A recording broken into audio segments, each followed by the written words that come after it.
एक राजा ने अपने दरबार में पंडित जी को पूजा पाठ के लिए बुलाया। पूजा के बाद राजा ने पंडित जी से 3 जटिल सवाल पूछे। 1. भगवान कैसे दिखते हैं? 2.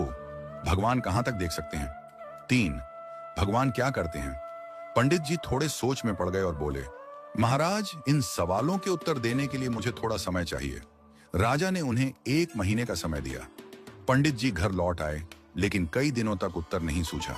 उनकी परेशानी देखकर उनका बेटा बोला, पिताजी, आप क्यों चिंतित हैं? पंडित जी ने उसे राजा के सवालों के बारे में बताया। बेटे ने आत्मविश्वास से कहा, पिताजी, आप चिंता न करें, मैं इन सवालों का उत्तर दूंगा।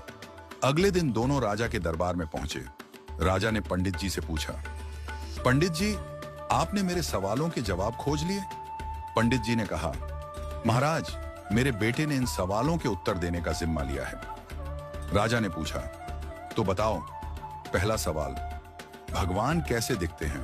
पंडित जी के बेटे ने मुस्कुराते हुए कहा, महाराज, कृपया एक कटोरी दूध मंगवाइए। दूध लाया गया। लड़के ने उसमें अपनी उंगली डालकर घुमाना शुरू कर दिया। राजा ने चौंक कर पूछा, यह क्या कर रहे हो?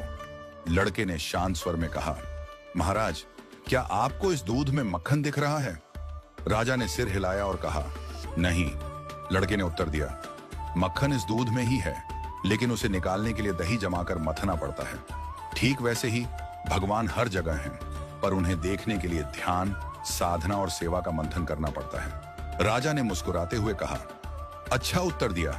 अब बताओ, भगवान कहां तक देख सकते हैं? पंडित जी के बेटे ने कहा, महाराज, कृपया एक दिया मंगवाइए और उसे जलाइए।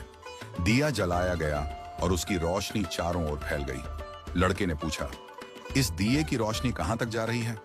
राजा ने कहा, यह तो पूरे कमरे में फैल रही है। लड़के ने उत्तर दिया, ठीक वैसे ही भगवान की दृष्टि की कोई सीमा नहीं है।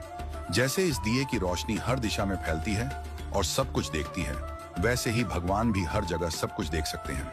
राजा ने संतुष्ट होकर कहा, बहुत अच्छा उत्तर दिया। अब बताओ, भगवान क्या करते हैं?